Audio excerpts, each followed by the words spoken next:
welcome to EFM's 3 p.m. News. I am your presenter, Narissa Bostwick.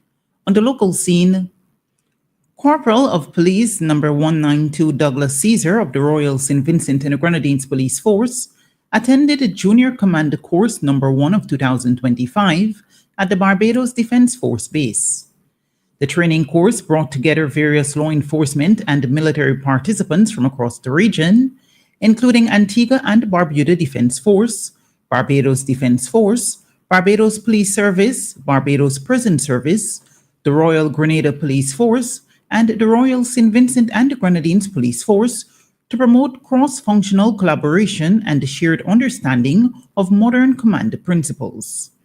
The Junior Commander Course is a foundational leadership development program and a pivotal initiative designed to prepare junior officers and senior non-commissioned officers for command responsibilities, leadership, and tactical proficiency in a complex operational environment. As one of its major objectives, the Junior Commander Course focuses on building tactical leadership, critical thinking, ethical leadership, and professional discipline in its participants.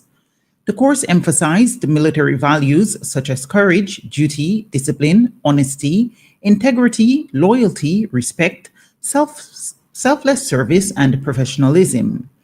Upon completion, participants were expected to demonstrate improved leadership, tactical knowledge, and physical fitness. Corporal Caesar reflected on the significance of the course, noting it as a milestone in his personal development, equipping him to better serve and lead within the Royal St. Vincent and the Grenadines Police Force. The Building the Resilience of CARIFORUM States to Disaster Risk and Climate Change Impacts BRICS program at the Caribbean Disaster Emergency Management Agency convened its Project Steering Committee meeting from June 19 to 20th in St. Vincent. Regional stakeholders came together to review progress, chart next steps, and strengthen collective action toward building disaster and climate resilience across the Caribbean. Launched in February 2019, the BRICS program, funded by the European Union, was designed to reduce the vulnerability of CARIFORUM states by strengthening institutional systems, empowering communities, and enhancing coordination mechanisms.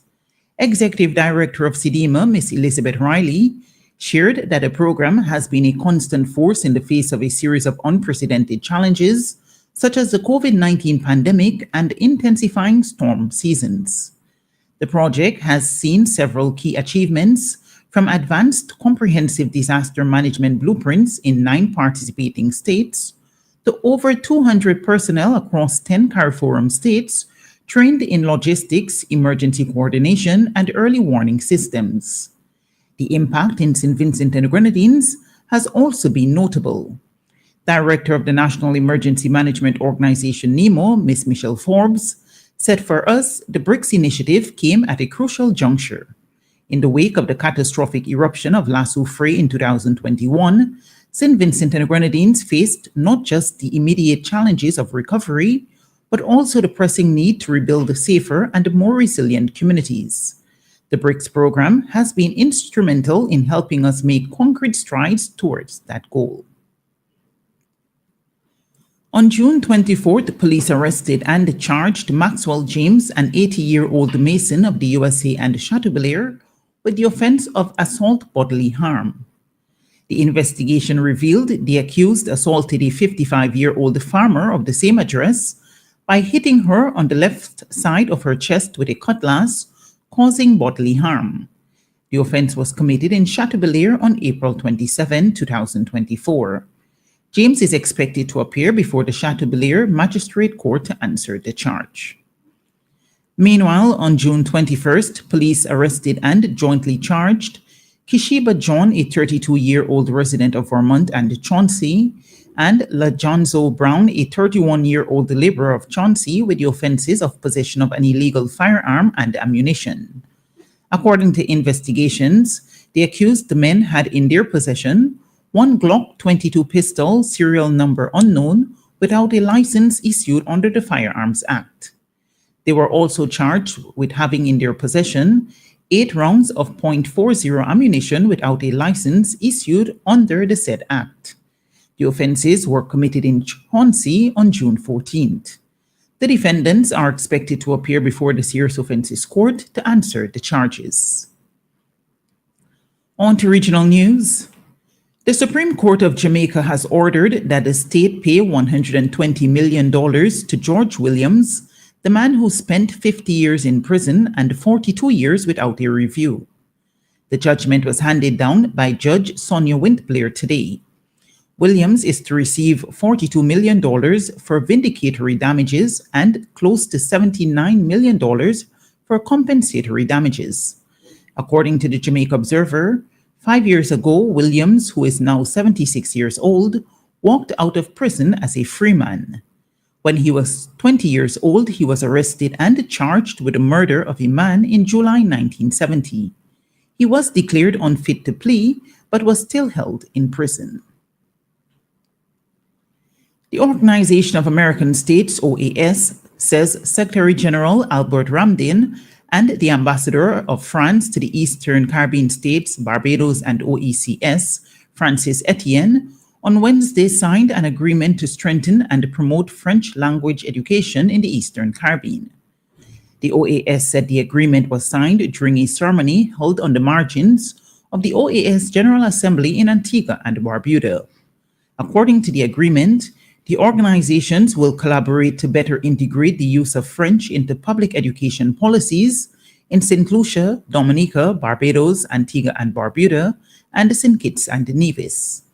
The OAS said the initiative also includes training French language teachers in pedagogy, didactics, and linguistics. Additionally, the OAS said the project aims to spark student interest at the primary and secondary levels and increase the number of young people capable of studying and working in French. During the signing ceremony at the headquarters of the OAS General Assembly in St. John's, Antigua and Barbuda, Ramdin highlighted the importance of the project as a pivotal agreement that underscores our collective commitment to progress, integration, and mutual understanding across the Americas. And in news on the international scene, Iran's supreme leader has insisted the U.S. gained no achievements from strikes on its nuclear facilities in his first public address since a ceasefire with Israel was agreed on Tuesday. According to the BBC, Ayatollah Ali Khamenei said the strikes did not accomplish anything significant to disrupt Iran's nuclear program and described the retaliation against an American airbase in Qatar as dealing a heavy blow. It came as Washington doubled down on its assessment that the strikes had severely undermined Iran's nuclear ambitions. U.S. Defense Secretary Pete Hegseth said intelligence gathered by the U.S. and Israel indicated the operation significantly damaged the nuclear program, setting it back by years. Previously, U.S. President Donald Trump said the strikes against 3 key nuclear sites inside Iran totally obliterated them and has responded furiously to reports citing unnamed American officials, suggesting the damage may have been less extensive than anticipated. And this has been WFM's 3 p.m. News. I have been your presenter, Narissa Bostwick, and thank you for listening. Our next newscast will be presented at 5:30 p.m. Be sure to join us then.